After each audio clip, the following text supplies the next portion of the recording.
ก็0 0 3 1 2มีตามไป3 รอบ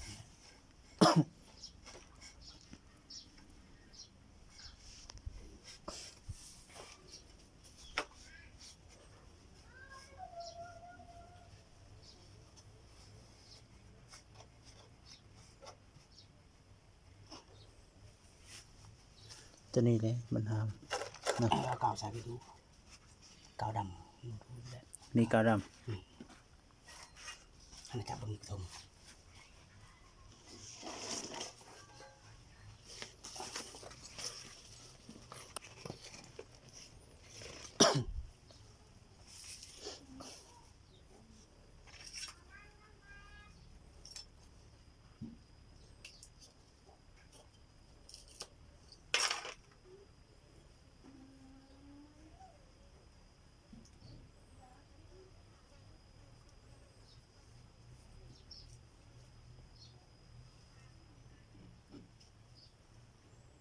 มันบ่แข็งบ่มันบ่แข็งบ่ กาวแค่กาวนี่ติดเลยแค่เลยกาวติดอันนั้นช่วงไหน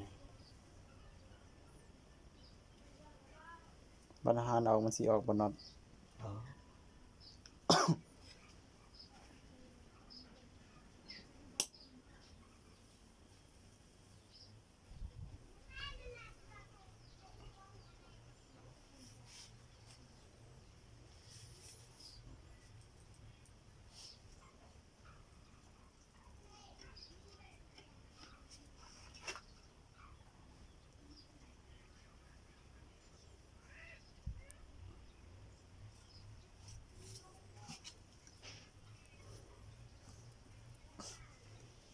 ใส่กาวมันก็เอามาทิ้งเลยช่วงใส่กาวเลย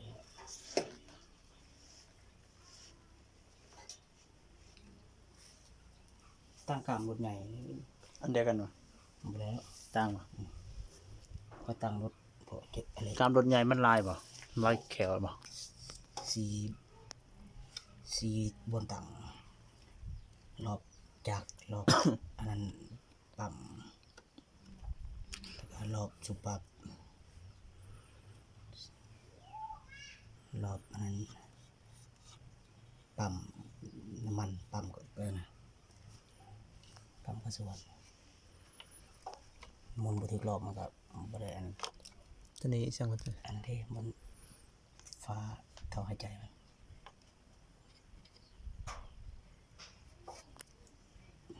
จากรถไงตั้งที่เอาสตาร์ทหักเบดเลยโคตรเบดเลย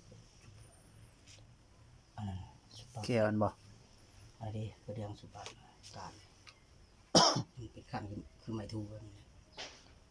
ตั้งไปที่จะสตาร์ทโคตรเบดเลยขาสูบเลย แฮงเสียเงินหลายเนาะ โ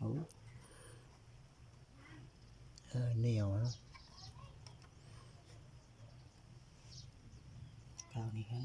ได้ใช้กาวนี่กี่ดอกว่าชิวหาบุกิสวงยังใส่กาวยังใส่การได้ มันจะเบิ่งนี่แล้วมันอันน่ะใส่ลายๆนาน มันจีบ ๆมันจะลง มันจีบมันก็มีเท่จังก็แปะไปที่ถักลุม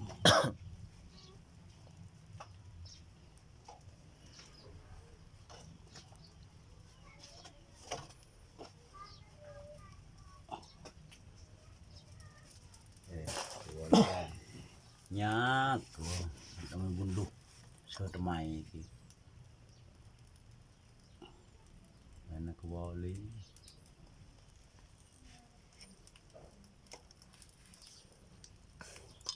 sơ sơ tụi kia là tụi này tụi buồn tăng sơ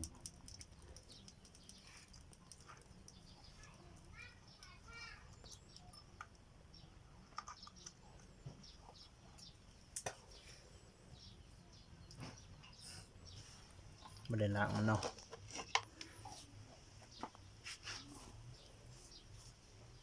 nè cùng tê bắp thằng nó thằng cái nung tơ cửa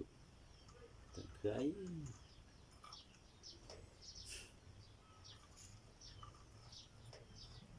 เนี่ยตั้งเสตะไมเนี่ยลูกบีเนี่ยลวด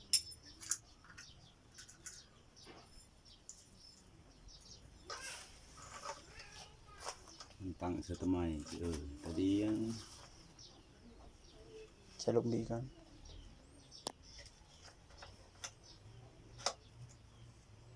ลูกบีอันนี้ ตัวนี้มีลมเลยเนาะมีลมเข้าออกไปจากเนาะนี่ เพ คือ ราะมันมี ถ้ามันควงเขาได้ก็สิ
ตัวนั้นบ่มีหูติเสียมแต่มันดันซื่อๆตัว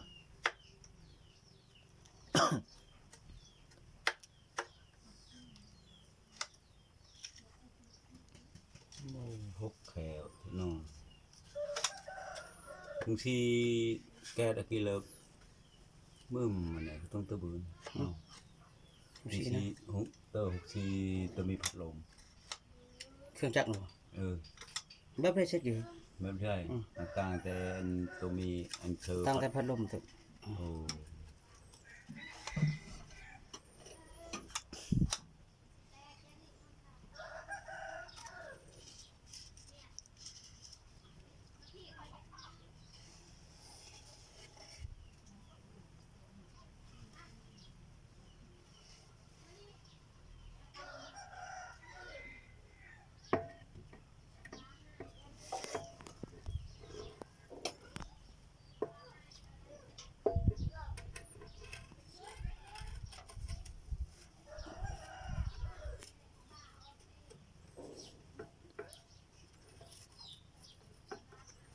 ซิกๆมัน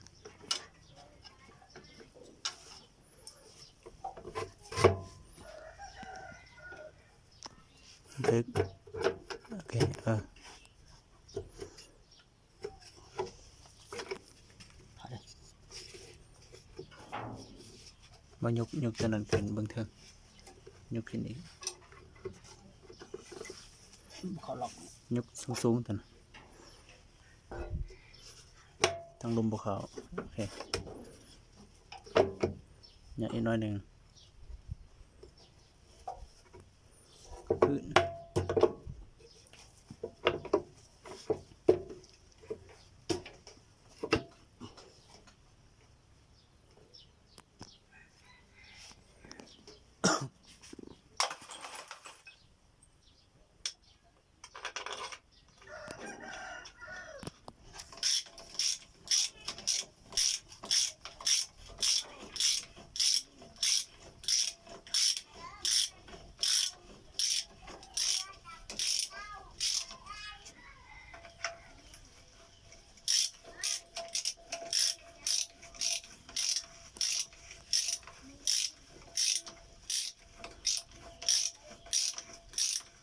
เจ้าครับเพราะเธอ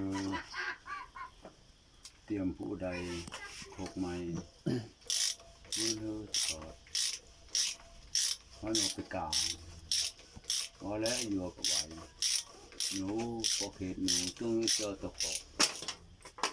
เป็นเรียงกอกมันจะคือปอก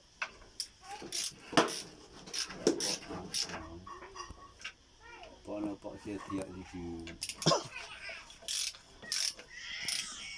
thì xi men nó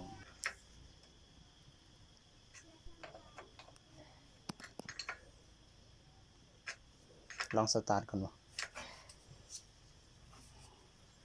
ลองมาเนาะ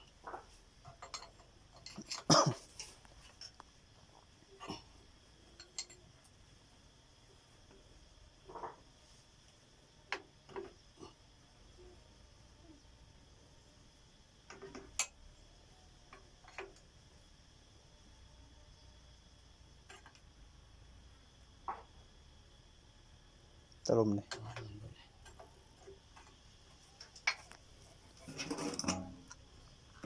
ยัง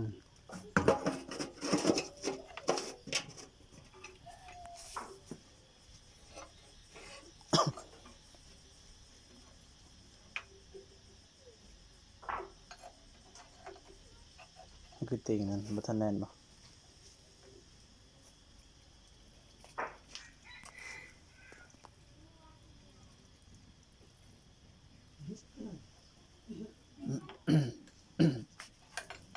มีลมยังไงเอาไว้ที่เ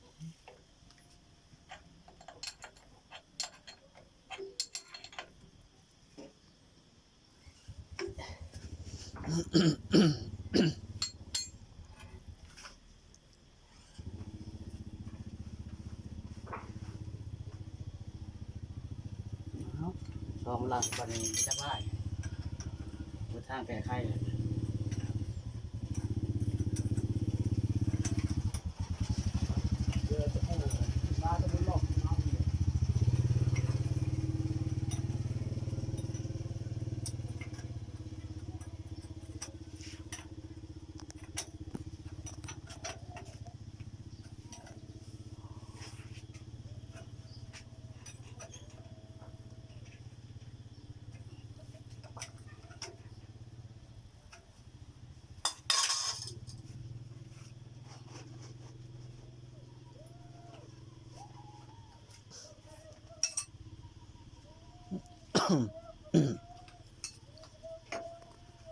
ตัวนั้นบ่ใช่บ่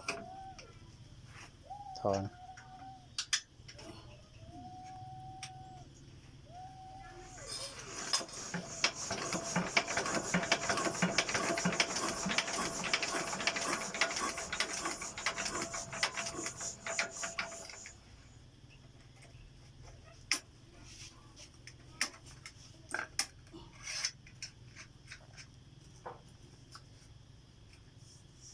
กันเสียเอกบ่ได้บันนี้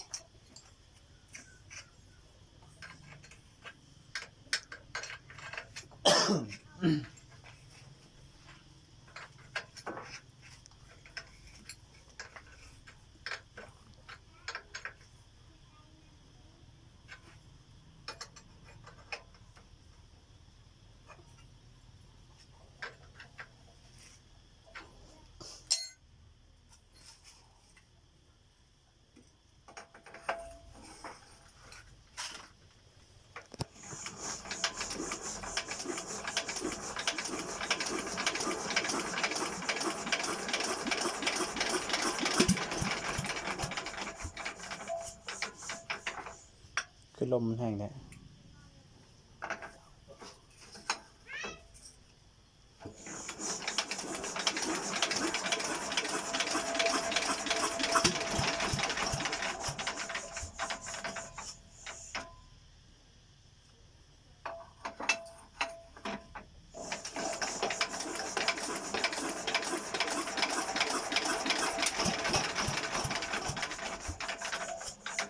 ปรับตัวนั้นไม้แล้วนี่เนาะ มันเบิ่งปรับ